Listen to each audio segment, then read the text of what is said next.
जैसा कि आपको मालूम है कि आज महंगाई की मार लगातार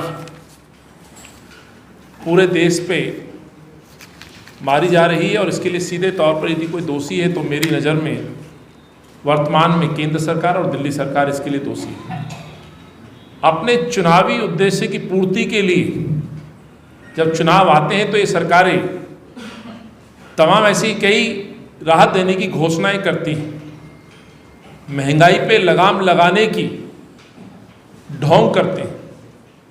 चुनाव के दौरान तमाम जो ईंधन जिसमें खासतौर से पेट्रोल हो, डीजल हो, सीएनजी हो, गैस सिलेंडर हो, इन पे अंकुश लगाने का ढोंग करते हैं।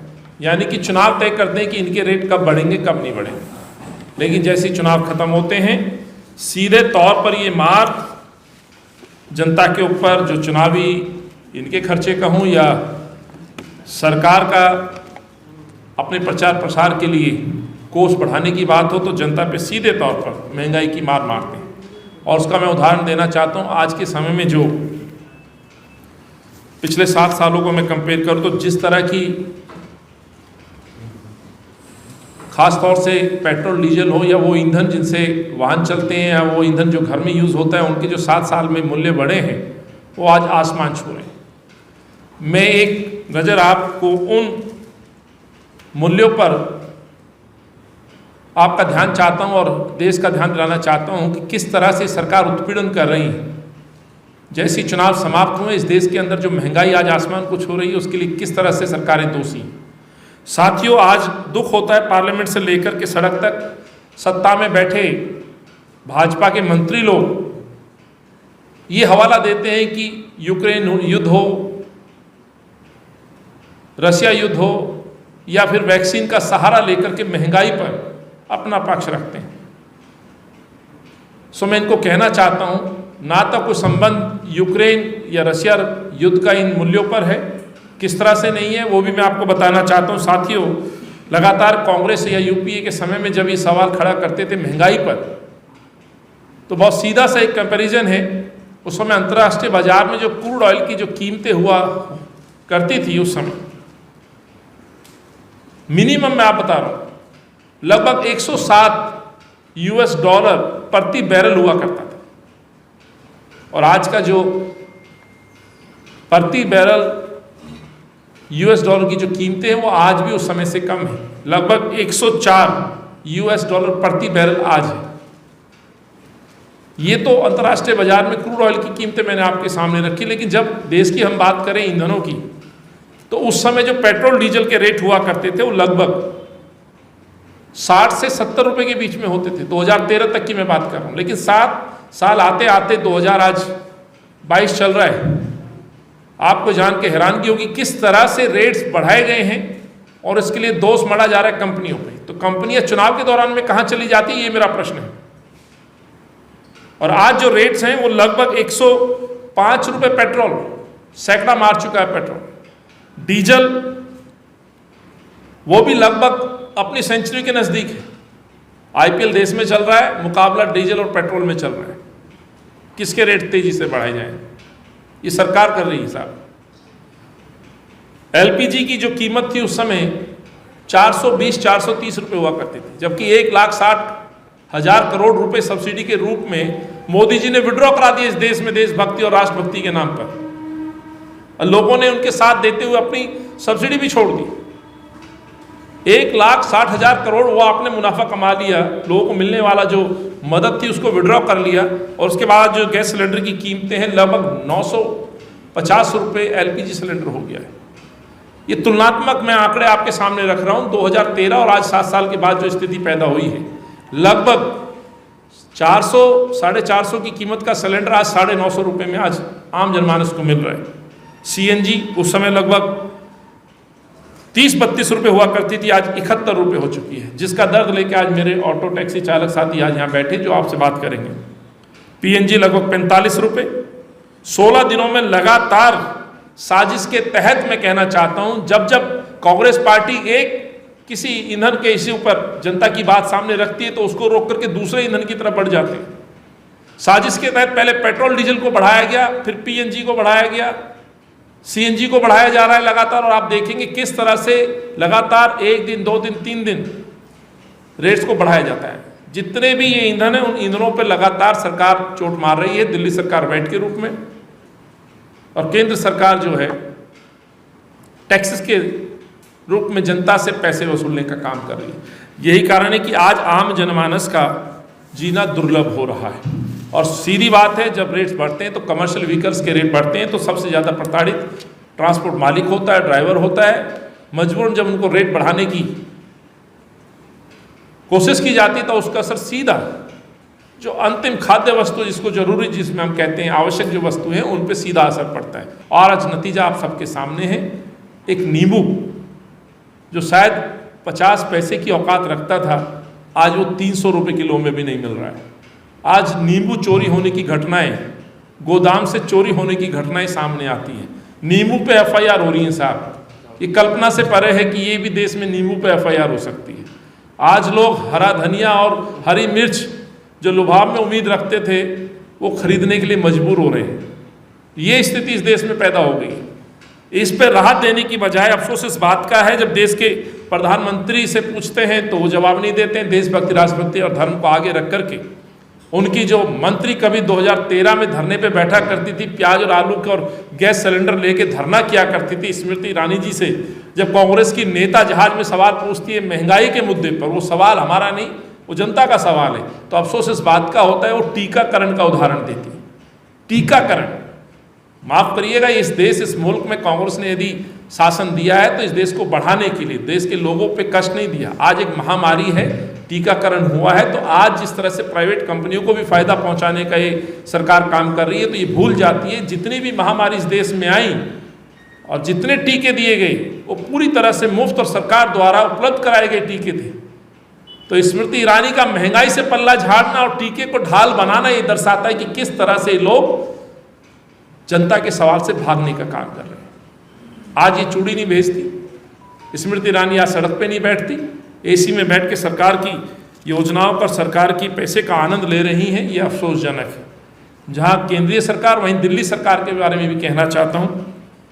दिल्ली के मुख्यमंत्री अरविंद केजरीवाल साहब जब महंगाई के सवाल पे एंकर उनसे पूछते हैं कि आप जनता को क्या राहत देंगे, तो भी उन जनता को गुमराह करने के लिए, यूं कहूं कि जनता को बेसहारा छोड़ करके जो जवाब देते हैं कि हम जनता को बिजली, पानी मुफ्त और शिक्षा के फ्री दे रहे हैं, हम पहले उनको राहत दे रहे हैं।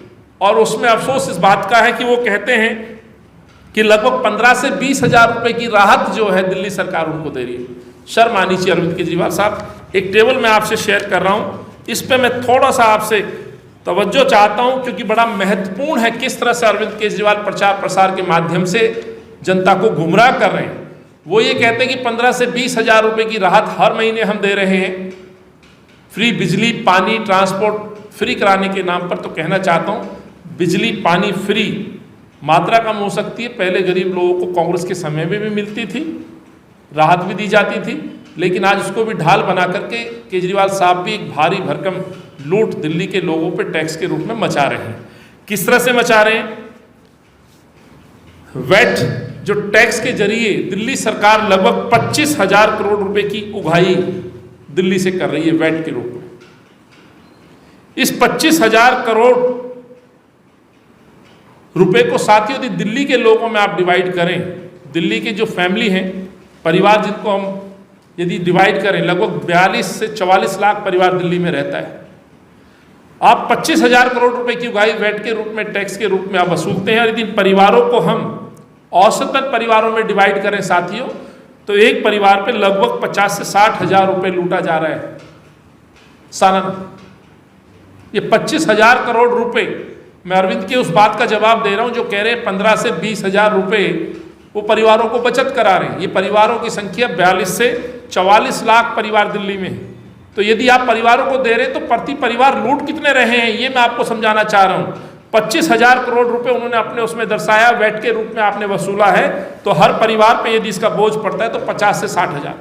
दूसरा मैं कहना चाहता हूँ, जो अरविंद केजरीवाल साहब ने दिल्ली को एक नया नाम दिया है, नशे की राजधानी। इस राजधानी को जो शराब माफिया को बेच दिया है, शराब में जो आप अपने बजट में ये दावा कर रहे हैं कि 9,000 करोड़ रुपए टैक्स के द्वारा सरकार को मुनाफा होगा।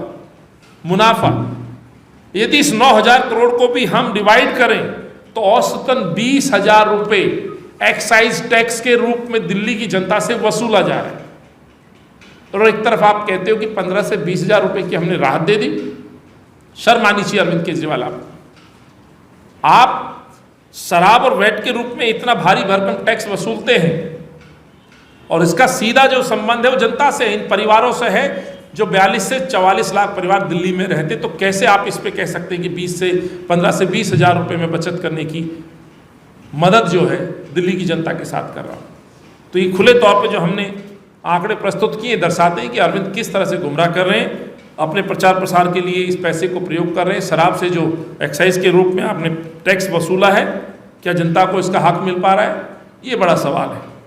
एक तरफ आसमान छूती महंगाई है साथियों, और दूसरी तरफ इस महंगाई में आपका ध्यान मैं सीएनजी की तरफ लाना चाह रहा हूं, जो एक बड़ा विषय है, जो साथी आज संघर्ष कर रहे हैं, खासतौर से ऑटो चालक हैं, टैक्सी चालक हैं। टैक्सी भी हमारी ऐप बेस्ड टैक्सी के साथी भी हैं जिन्होंने अपनी परेशानी आपके माध्यम से जनता तक पहुंचाई है। कई ऐसी खबरें हैं जिन्होंने एसी चलाने से मजबूरन, बस किसी को अच्छा नहीं लगता कि अपने सवारी जो एक भगवान का रूप है, जो उसको अन्न देता है, उसके रोजगार देता है, जिससे उसका घर चलता है, उसको नाराज करे। मजबूरन उनको अपनी टैक्सी में इस तरह के नोटिस लगाने पड़ते हैं कि मैं एसी नहीं चला पाऊंगा, ईंधन की बढ़ोतरी की वजह से मुझ पर अतिरिक्त भार पड़ रहा है। ये अतिरिक्त भार सरकार नहीं ले रही है, ऐप बनाने वाली कंपनियां नहीं ले रही है, ये भार सीधे तौर पर उस टैक्सी मालिक पे या ड्राइवर पे पड़ रहा है जो ठेके पे या स्वयं गाड़ी को चला रहा है। मजबूरन उनको ये कदम उठाना पड़ रहा है, जिसके लिए उनको बदनाम करने की कोशिश सरकार भी कर रही है। चाहे ग्रामीण सेवा हो, कैब हो, ऑटो टैक्सी हो, ये सब लोग मिलकर के सीएनजी पे बढ़ी हुई कीमतों का विरोध कर रहे हैं। 20 रुपये से ज़्यादा अतिरिक्त बोझ इन लोगों में पिछले लगभग 15-20 दिनों में पड़ चुका है। रेट्स की जब बात आती है तो सरकार, आज हमने देखा जब इनका आंदोलन शुरू हुआ है, जिसमें कांग्रेस पार्टी ने पहले दिन ही कहा था कि हम समर्थन करते हैं, अरविंद केजरीवाल ने एक आज खबर दी है। खबर में कहा गया है कि कमेटी बनाई है, समिति बनाई है, और समिति जो है ये तय करके बताएगी कि कितना रेट ऑटो रिक्शा का या टैक्सी का बढ़ाया जाए। तो एक बात तो मैं आप सब साथियों के सामने पूरी तरह से क्लियर कर दूं कि हम रेट बढ़ाने का विरोध करते हैं, ऑटो टैक्सी के रेट बढ़ाने का हम विरोध करते हैं। यदि आपको वाकई इनकी मदद करनी है तो जो यूनियन है, संयुक्त रूप से जो यूनियनों की जो मांग है, वो मांग है कि सरकार सब्सिडी दे, केंद्र सरकार सब्सिडी दे और दिल्ली सरकार अपने टैक्स में सब्सिडी दे। ये बोझ सीधा जनता के ऊपर ना डालें। रेट बढ़ाने का मतलब होगा उसका सीधा संबंध जनता के ऊपर पड़ने वाले बोझ से। तो मैं यहां इस प्रेस वार्ता में इस मांग को रखते हुए, मेरे साथ में यूनियन के हमारे कई साथी मौजूद हैं, मैं उन साथियों से भी कहूंगा अपना दर्द वो आपसे साझा करेंगे। लेकिन सबसे बड़ी मांग कि जो ईंधन, जिस ईंधन से ये ऑटो टैक्सी चलती है, जिसमें मुख्य तौर पर सीएनजी है, उसके रेट में सब्सिडी की छूट जो है सरकार को देनी चाहिए। सरकार इस महंगाई के समय में इन लोगों के साथ खड़ी हो। जिन ऑटो चालकों ने इनको हीरो बनाया, मुख्यमंत्री के पद पे बैठाया, आज इनको सबसे ज़्यादा ज़रूरत है, और शायद ये ज़रूरत आम जनमानस को भी है। और लगभग जो ऑटो टैक्सी यहाँ चलते हैं, यदि ये एक साथ रुक गए तो मान लीजिए इस दिल्ली की स्थिति क्या होगी, जब आपका पब्लिक ट्रांसपोर्ट, खासतौर से जो डीटीसी बसों की जो स्थिति है बद से बदतर हो चुकी है, वहाँ जो योगदान इन लोगों का है, शायद मुझे लगता है कि दिल्ली के ऊपर एक भारी प्रेशर होगा। लेकिन मजबूर इन लोगों को जो हड़ताल करनी पड़ रही है, कांग्रेस पार्टी उसका समर्थन भी करेगी। स्वाभाविक है दिल्ली वासियों से हम क्षमा मांगेंगे, उन आम जनमानस से क्षमा मांगेंगे, लेकिन हमें इनका भी ध्यान रखना पड़ेगा क्योंकि ये लोग भी दिल्ली के निवासी हैं। तो मैं किशन वर्मा जी से कहूँगा अपनी परेशानी को वो भी आपके समक्ष रखेंगे, किस तरह का वो दर्द महसूस कर रहे हैं और आगे क्या सरकार से मांग है। जो हमें उन्होंने पत्र में मांग दी है सीएनजी पर सब्सिडी, और 10 सूत्री मांग, जिसमें कई भ्रष्टाचार के मामले भी, अथॉरिटी में जब किया जा रहा उत्पीड़न भी है।